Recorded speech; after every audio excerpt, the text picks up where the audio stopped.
As I say, I'll keep checking that just to make sure it's recording during the chat. So what I start off with then is just asking everybody their full name, just to introduce themselves. Yes, Patrick Joseph Dillon. Very good, but known as Patch.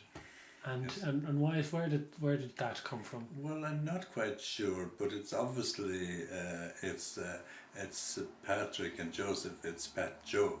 You see, it was Pat Joe. I suppose eventually I was. You see, but it eventually became Patch, I guess. Okay, and Yes. who would have christened or come up with Patch? Would it have been your parents, or would they have called you Patrick well, Joseph? I don't know. Well, I don't know. It would be within the family, I suppose. Yeah.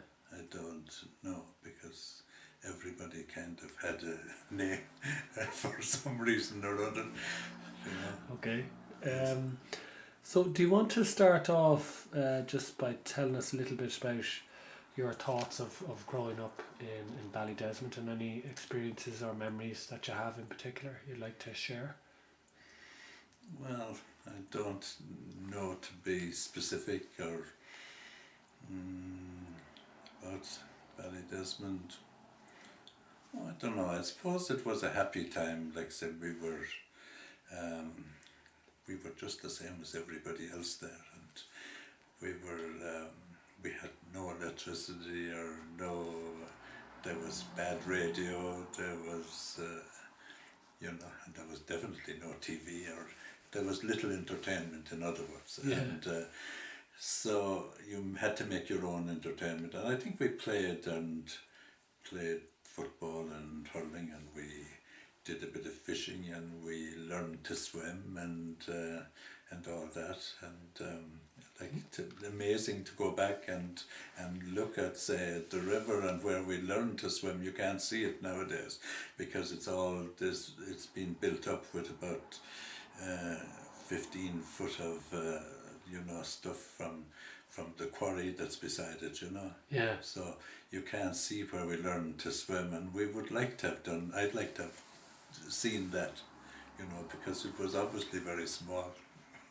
Because I had memories of, I told you earlier when I thought that it was a bit like the Mississippi I was expecting, and that when I did go back a number of years ago and couldn't find where we had fished long ago, Yeah. that I remember going down by the GA pitch and going down to the bottom, and you looked into the black water, and it's about 6 foot wide, and you say, where was the fear or whatever in that, but obviously when we were down there, it was mostly flooded, and obviously a lot more water than when I looked at it in later years. Sure, yeah. So who would you have gone fishing with? With Bernie, yeah. Bernie and I, like say, Bernie and Sheila and I were like, there was 3 families, in other words, as I said.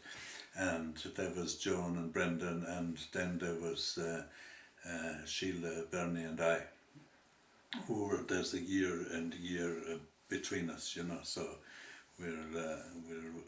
so we were together the whole time. And Dave then, of course, was another few years older than us, and he seemed to be gone the whole time. He was obviously back with the grandparents back in North Kerry. Yeah. Okay. And how? I mean, Sheila described herself as into her books and things like that. How would you describe yourself? I don't know. Bernie described himself as hardworking. Yeah, I wouldn't have described myself. I could imagine that he would have described himself as hardworking, all right, because when we were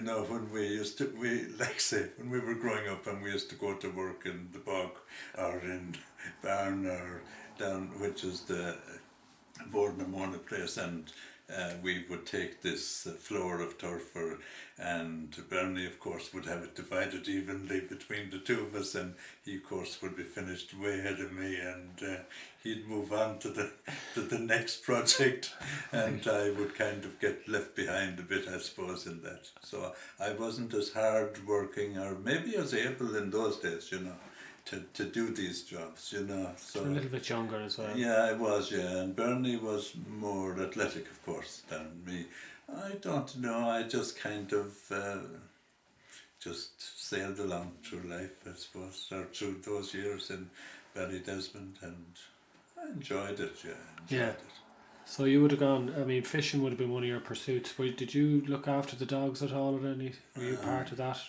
No, I Job. wasn't part of that job. Obviously, look at me, I didn't. No, I remember we having greyhounds at stages, all right, but I don't ever remember ever taking an active a part in them, you know. Right. And other than that, let's see, Well, there was the football you mentioned as well. Did you yeah, but did you we play used to go together or down. separate No, teams? no, we played. Bernie was way better. Bernie was very good at the football. You know, I was just a slugger there. I'd be one of the last fellas to get picked, and you know that. You know.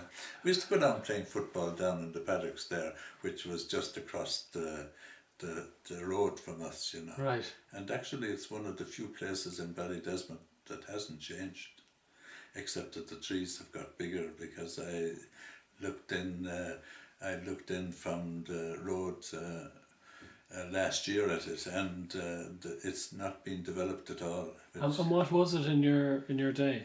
It was just, it was kind of two fields at two different levels, and you know, and it was mostly. I don't know. At one stage, I think that it was owned by Cronin's that had the shop where Johnny Carney's is now, and they used to have. I don't know. Did they have potatoes growing in it? I think we kind of worked. I have a vague recollection that at one stage that we worked there and picking potatoes or whatever. Yeah. You know, I have a feeling that we got some bit of pay out of it anyway. You know. Very good. You know. What about the other thing then to talk about, just in terms of the school, going to school in Ballydesmond or otherwise? Yes. What are your memories of school? Well, not really. Not a great lot. No, I think we got through school without too much difficulty.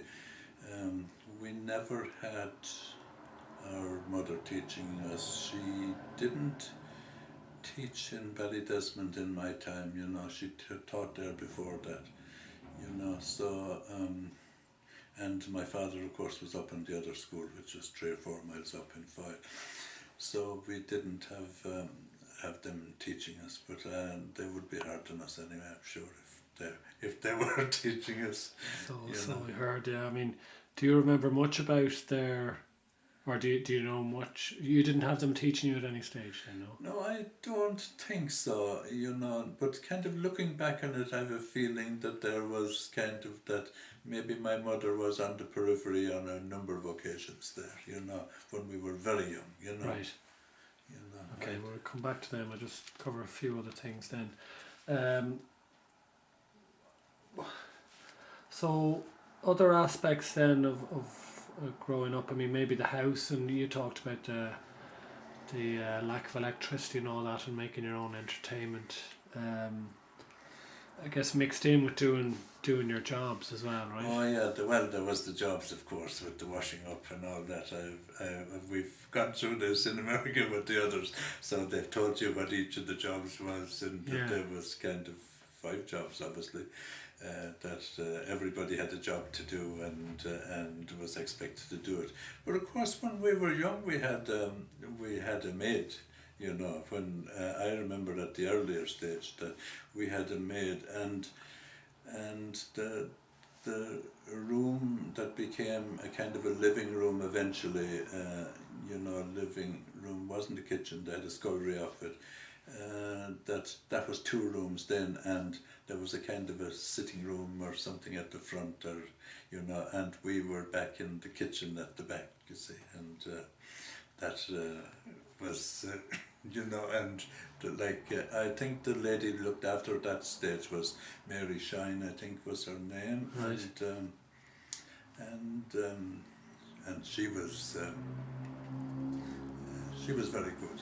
Okay. And, So what was your and job? very protective of us from time to time. Right. You know, because I remember, like, say, at one stage there where Bernie and I. Of course, Bernie would lead anyway, you see, from the front in those days. But it was obviously during the war years, and obviously he didn't feel we were getting enough food anyway. And I could remember, I can still kind of, I don't really have a lot of memories from those days, but I do remember him and I banging on the table and shouting, "More bread please, more bread please." And you know, and I remember, I think it was my father who came in after us, you know, and at that stage, what's her name, Mary Shine would get, like you could say, protect us and get from between him. us. Yeah. He'd be annoyed with you, would he? Oh yes, he would. They didn't like noise. Right, very You good. know. Yeah. So what were the types of, you've skirted that one now, I still want to get down to what jobs you had, or did it vary? Or? I don't know, it depends on what stage you arrived, but you know, at the wash up stage. So obviously we had gone past we had obviously at that stage maybe they couldn't afford home help or whatever, you know. So this was the wash up, which was there was let's see, you know, so washing was the best one anyway, because you were finished first, you see, and Right. and there was washing and drying and carrying over the, like somebody dried then and somebody carried over the dishes then to the press or wherever. Right. And the other one kind of threw out the water. You know, so we didn't have indoor plumbing in those days, and the other one I think brushed up the floor, you know, to take up all the crumbs or whatever that fell from our table.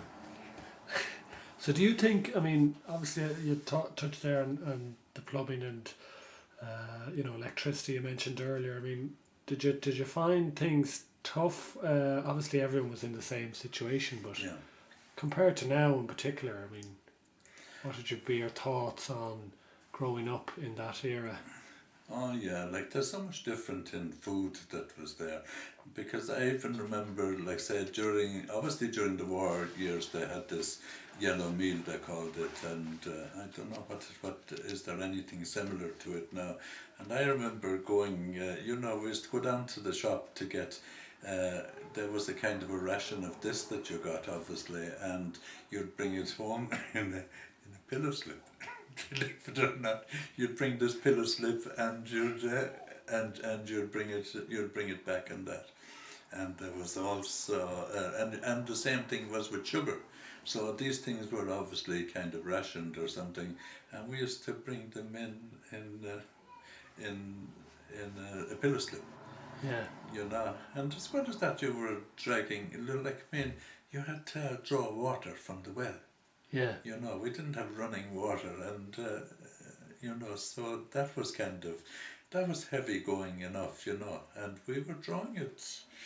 Well, I suppose it probably was only a quarter of a mile, I suppose, but it seemed like going forever, you know. Yeah. And you know, you'd be bringing a couple of buckets of that a day, anyway, I presume, and as well as that, like you'd have to go for milk.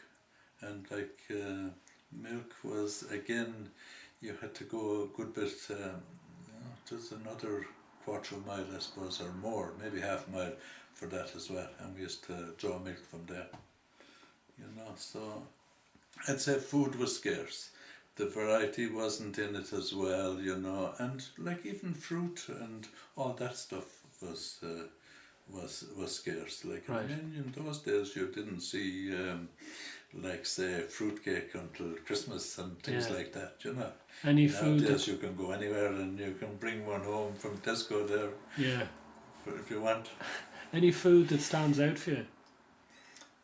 Good or bad? Oh, I don't remember. No, I thought that the food was okay. I think probably the bread wasn't great with the yellow meal, you know. It wasn't that attractive, but of course it didn't stop us anyway there. Yeah. But I do remember when I went to secondary school that food was awful. Was it? Food was awful, and that's where you get bad food. You Yeah. know? And not like say there used to be cabbage and you couldn't eat it, or we couldn't eat it anyway. Yeah, yeah, I remember fellas that hollow out the potato there and stuffed the stuffed the cabbage into it Really? and sent it back, that way. Because there was somebody would come around, and if you didn't eat it, he'd belt you. You know. So what would have been a treat then, food wise? Oh, I don't know. Sweets, I suppose, and that you could get sweets like say for 10 a penny and 12 a penny sweets, and they were grand. Yeah.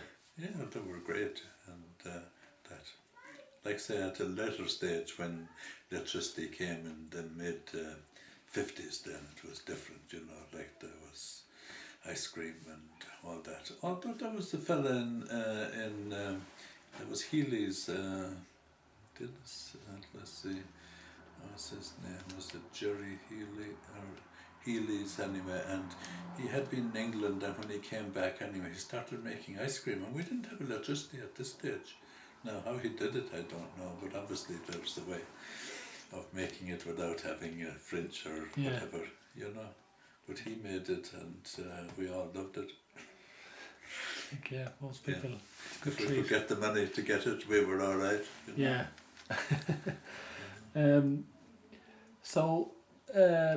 I guess we've covered a little bit about I don't know, is there anything else you want to say about the fishing side or the entertainment side of things when you were younger? The fishing side was good. We used to go and we would catch an odd one. We'd catch a few trout, and it was fun. I think that there was an element of danger in it, and that's probably what gave me the problem with it in later time. That you had to cross these fences and then when you got out, the water was moving pretty rapidly, and I probably had a lot of problems kind of in. I don't say problems, I suppose, but it was in my dreams up to 5 years ago. Right. Until I eventually went back and looked at it and obviously found that it was okay. Yeah. But could you swim back then, or were you taught how to swim? Was there a fear of? No, we weren't taught at all. No one taught us how to swim, which was amazingly enough. But we taught ourselves, or maybe there was others that were a little older than us and were able to swim a bit. But and we did, and we all learned fairly well. But there wasn't ever much. There wasn't, except, as they say, a pool there, or there wasn't, the water wasn't very deep, although we thought it was deep in those days. There was probably a part of it that would be up to your chest anywhere, shoulders, or probably, which we thought was fierce dangerous at the time. Sure, yeah. And what about when you were older then, entertainment-wise? I mean, going to discos or cinemas or anything like that? No, there was... Of course, yeah, we had the cinema occasionally there before that in Ballydesmond when we were younger, and then there was the shows that would come, and we wouldn't get to go to those all the time, but occasionally they would let us go, all right, and we enjoyed it down in Hickey's Hall, as they called it that time. Very good. And it was good, and of course there was a big dance hall there, but we were only kids at that stage, and there was, amazingly enough, at the end of our road as it joins the street in Ballydesmond, there was a guy there, Jas Hurley, and he used to repair bicycles, but he would mind bicycles as well where people were at the dance there, and it was amazing to see that there could be 70 or 80 or 100 bikes there in front of his place there, in that time, and that was obviously in the 40s, Yeah. There isn't the It way was the things mode changed. of transport back then, yeah. Oh, it was, yeah, and everybody went everywhere on them, and we all had bikes, of course, as well, for because when we started going to the bog and going down to work in Barn and that, and Yeah. And would you need to lock them or anything like that? Was there no, we didn't think so. No, we didn't. No, we weren't. theft wasn't a thing back Uh, then, was it?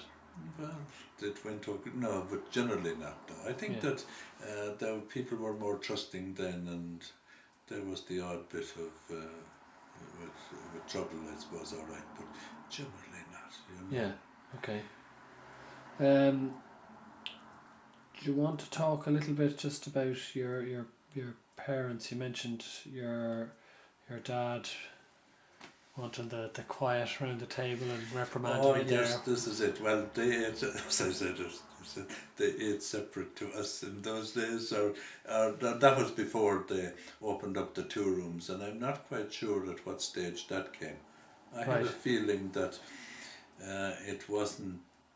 I'd say we were probably in secondary school, which and I mean that was in the 50s when they did when they opened up made the two rooms into one. Right. You know, and after that, then everybody ate together there. Okay. But I think my father liked the quiet life, all right, and he, you know, that I'm not so sure. Like saying, my mother was more. She was a more jolly person there. Like my Right. father was okay there, but he didn't like. He didn't. He expected kids to sit down and shut up and Yeah. Yeah. and things like that, you know. But that was probably, I mean, But as we it were was saying, the common time, at the yeah. time. It was the time is that children were to be seen and not heard, Yeah. you know, and that was the general way. So I suppose we kind of towed the line most of the time. Yeah. I should tell you there that at one stage, I don't have any great memories, like say, I have that one there about Bernie and I, and the other one is Bernie and I as well. And we were, I don't know what age we were, but it had to be around the month of May probably, and we were we were to go to school. Now, my mother obviously wasn't working at that time, you know, so my mother was at home anyway, but so my mother was putting us out anyway, and she wanted our Bernie didn't want to go to school without his overcoat, you see. So he said like that we should still have our overcoats, you see. And she wouldn't, obviously she had decided it's summertime, Yeah. go up there. So I think Bernie and I think we staged a bit of a kind of a revolt there, but and anyway, what happened eventually anyway is my mother got the brush and she chased us out of the place, and we had to go off without them. But that was the nearest to. Yeah. And what age would you have been then? Well, I don't know. We 13. were going to national school, and I suppose we were. Oh, sure. I suppose we were 7 or 8. You know, Oh, right. some- So. But oh, you'd have yeah. walked down yourself on your own. You wouldn't. Oh, no, the school, yeah, wasn't that far, you know. It wasn't that far. No, we walked. There was no driving to school. There was no driving to school in those days, I'm Yeah. telling you. Yeah. Yeah. Or someone taking And you people down. didn't, Even. people didn't have cars. Like, I mean, we had a car, but like say when you go to mass in the 40s, you know, you could imagine that the whole two sides of the road going up towards the church there were horses and traps. You know, it's just such an amazing sight to see. Yeah. You'd like to have a picture of it nowadays, you know. Yeah. It's amazing. Yeah. Yeah. Very good. You did get a car later on, though, didn't you? Oh yeah, no, they had a car. No, they had a car in those days as well, you know. But not many people had cars. Yeah. Yeah, I'd say they had a car all the time that I remember, because my father drove to school the whole time. Right. Because he was, I don't believe I think we obviously had a car Now, all the time. one thing I was asking about, obviously, you know, back then, the role of teacher was probably considered it a more high profile and you're a more Oh yeah, you so know, like there was the priest and the teacher and the local guards. yeah. That was it. You know, anybody else didn't have a say. So as a result of that, you kind of were. I mean, I know you said earlier you felt, you know, that you were no different from anyone else, but you probably you were, whether you realised it or not, or did you have a sense of that? No, we didn't really have a sense of that.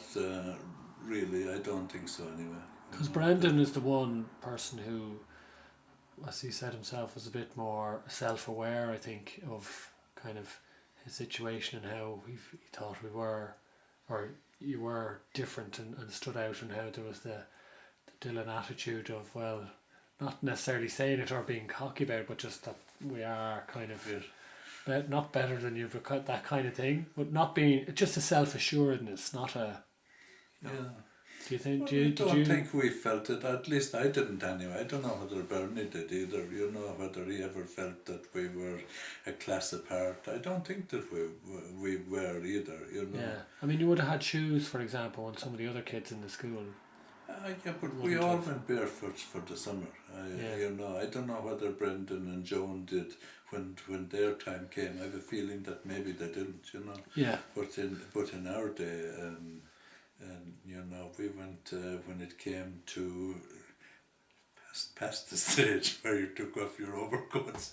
Obviously, you know, when the weather got a bit finer, you know, you just head off to school in your bare feet. Really? And that Oh was, yeah, and everybody did it. You wow. see.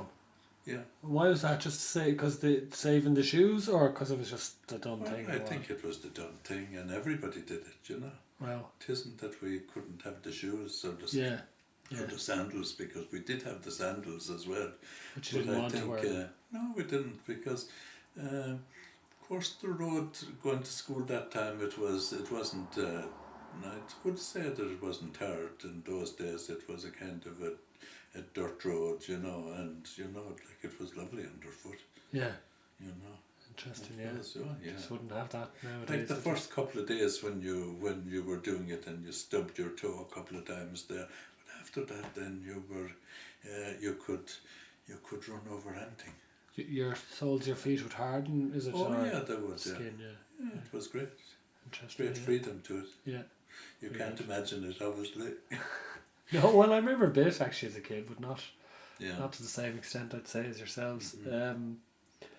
So, was there anything else just on your? I mean, you talked just a little bit there about your dad, but is there anything else on him before, or your mother, that you want to mention?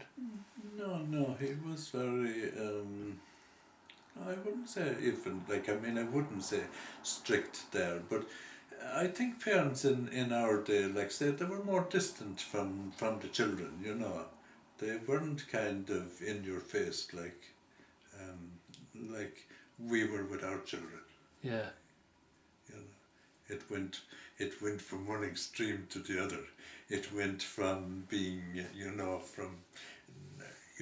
just stayed away, or you expected children to sit down and that. But I think we all moved along from that.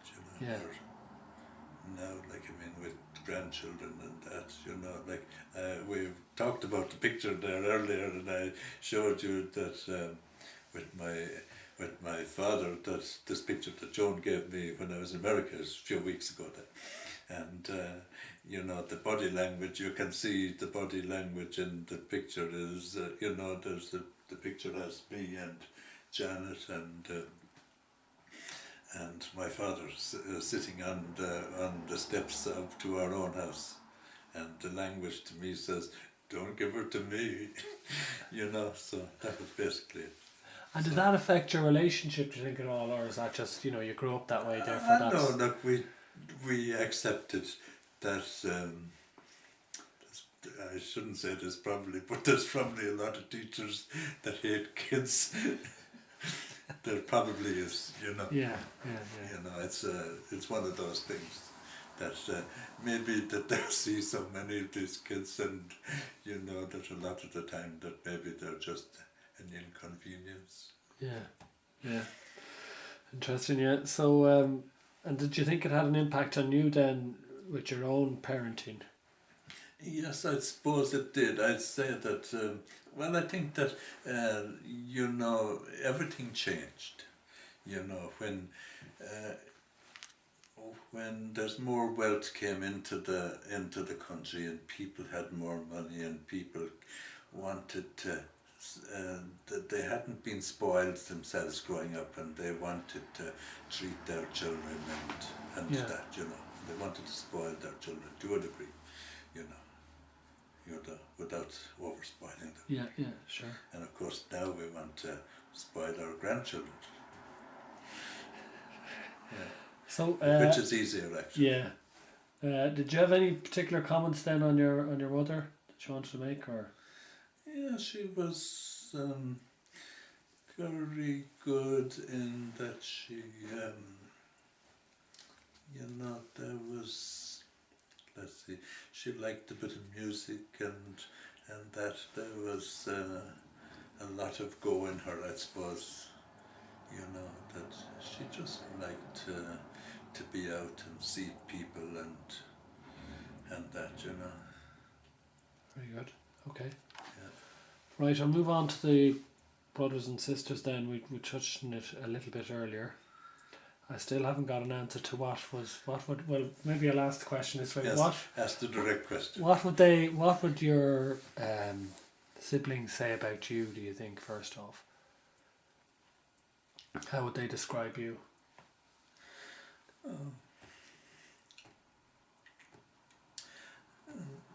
I don't know whether I can't put myself into a category as such.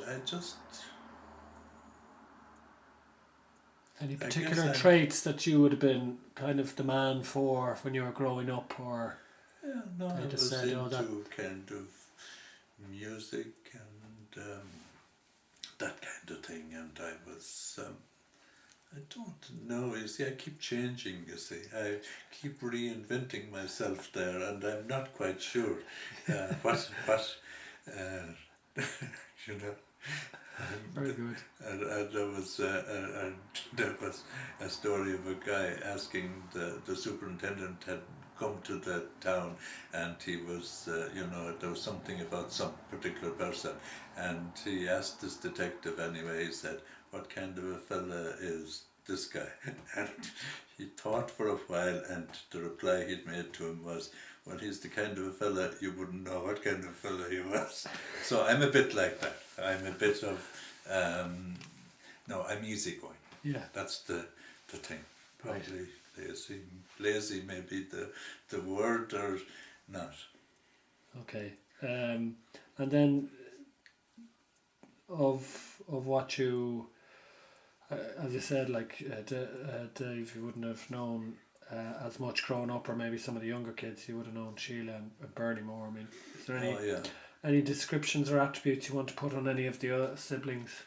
No, but I should say about Sheila that the memory I have of Sheila, I told you the memory of Bernie, and of course Bernie and I slept in the same bed, of course, as well, and in those days as well, that it wasn't like these orthopedic mattresses that we have nowadays, is that the mattress kind of sunk towards the middle, and Bernie had this imaginary line down the middle of the bed as well, and it was a line that you dare not cross. Yeah.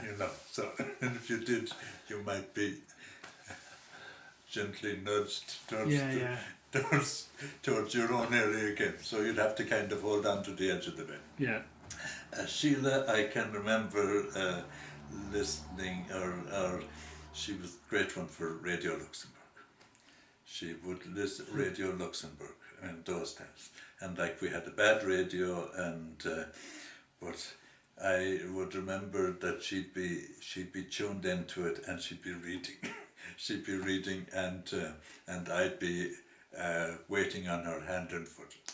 Oh, that's my interpretation of it. She probably would tell you that she was waiting on the rest of us hand and foot. Yeah. But I used to do a lot of the work there and do things for her and that. And the other kids then? Now, Brendan and Joan, they're a bit younger than us. Well, I mean, and it's only a few years. They're 3 and 4 years younger than us, and they were like amazingly enough that they were away a lot as well, because they started when my mother started teaching down in Annabla. They used to go down there from. I mean, in this day and age, and it is amazing that they went down and stayed down there for 4 nights or whatever, Yeah, Monday, yeah. Tuesday, Wednesday and Thursday, I presume, and it was just amazing that they just went off and stayed down there.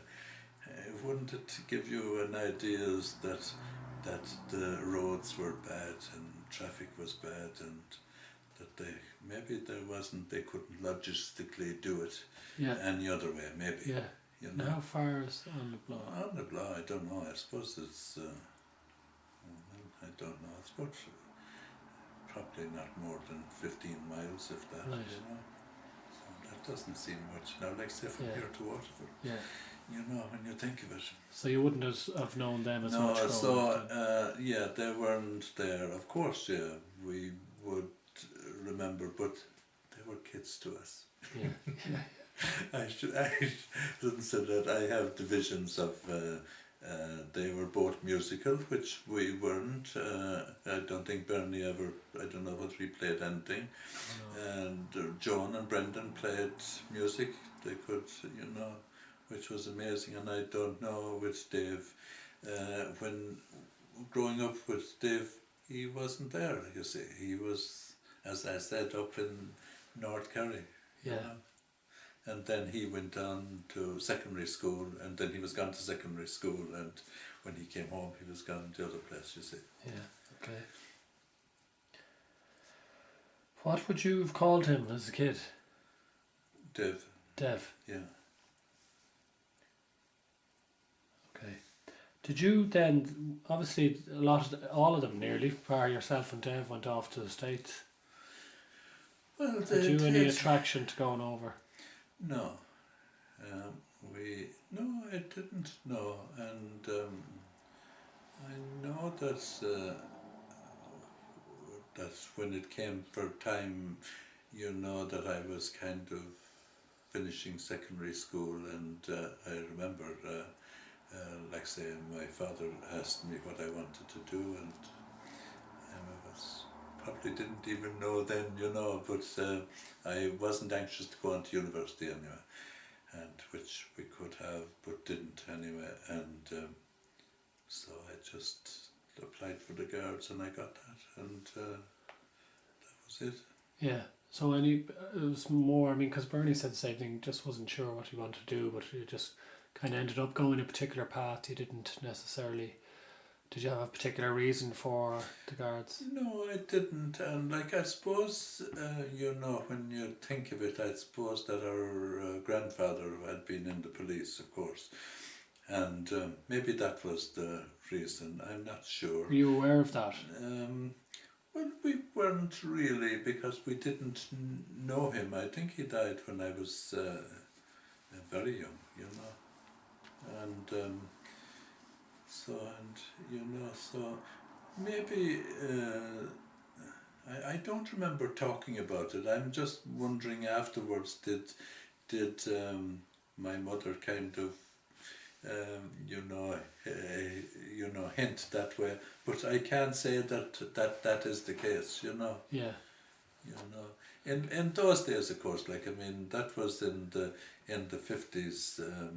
Well, I finished secondary school in 1958, and there was nothing in Ireland, unless you went get a job in the bank or somewhere like that, So you understood them heading away then? Oh, I did, yeah, I did. Yeah, well, Sheila was the first to go, and that's right. Well, I didn't think, but of course Bernie didn't go initially either. He went much later there, and then Joan got the opportunity to go at a later stage again, and she went. Yeah. And then Brendan. It's amazing that half of the family ended up out there, and the rest of us stayed here. Or, Yeah. you All right. you know, it's maybe that we just didn't.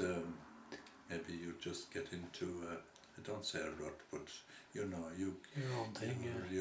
you don't plan that far ahead, or Yeah. you know. You And would know, you have heard stories once you back? made a career choice, you just went to it, and that's Yeah. it.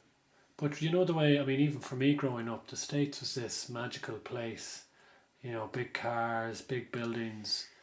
Yeah. So it must have been the equivalent for you, or was it even more so, more or less prominent? I don't know, because TV obviously had a big impact on me at the time, thinking about the States. Did you ever think there was this big world out? I mean, did you visit there even much? Or? No. We never went until 1974 was the first Okay. time we went. You know, so that was long. We were Right. like in 74. But you would have heard stories back from them, or about 35, things, I suppose. Would you have been in touch with Oh them? yeah, they would have been in touch, yeah, and they used to send stuff over, and Yeah. parcels of stuff would come, and you know, it was amazing. All right, you know. Yeah. But I you mean, still. that was just the parcels come when we were kids, of course, as well, from our Uncle Peter. What would he send? Oh, they would send clothes, and there would clothes come, and there would sweets.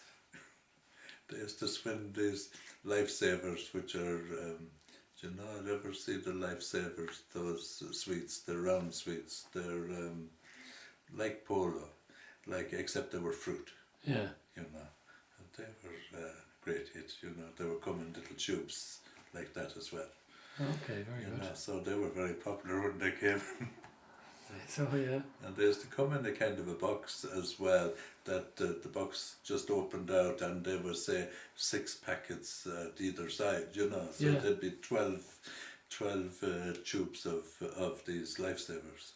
So that was exciting With times this. when the postman would deliver that. Yeah. When that came, you know, and they used to come. I'm not quite sure about the things, but at one stage they sent. I remember they sent a record player, even electric record player, but sure it didn't work, and it was 110 volt to our 220. Yeah. You know, so it didn't work, and of course, needless to say, in our efforts to get it to work, we blew the motor or whatever. We plugged it in anyway, hoping that it would work. That's a good lesson, all right. Oh yeah, this is it. Okay, that's about it that I had in questions. I don't know if you'd, in talking there, was there anything else that you're thinking about that you might care to share? No, let's see. I suppose Ballydesmond in those days was an interesting place in a way, you know, that we didn't talk about going to the bog, of course. We had our own turf, and we cut the turf, and Yeah.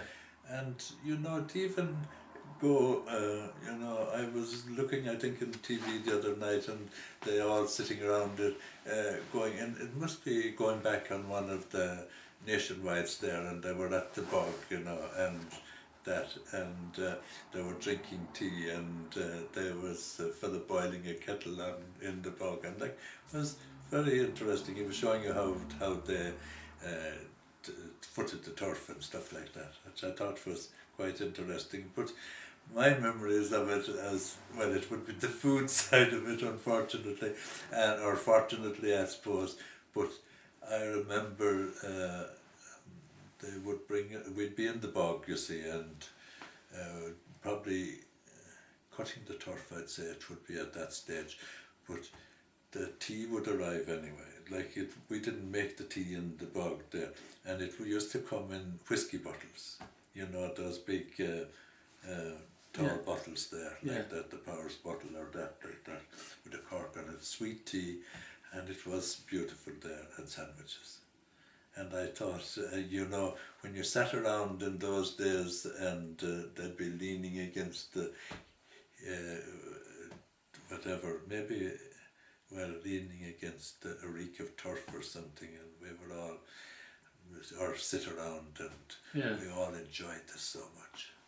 You know, it was a treat. Do you think? There was nothing quite like the taste of it before or since. Yeah. It's interesting, like such a simple Yeah, pleasure. yeah, that's right, and Do it you was think great. Do you think things have changed a lot now? Obviously, with the development, as you know, we were talking about technology Oh earlier. And yeah, and everything. flasks Are we and that. missing out on some of the simple pleasures? And Well, they were, and actually I was looking at that bit that they had, you know, while they had the fella and he had a kind of a smoky fire and a kettle hanging on it, but there was the kettle, well, you know that it wouldn't boil the kettle there, and they seemed to have the tea in the flask, you see, even. Whereas we had, we didn't have flasks, in other words.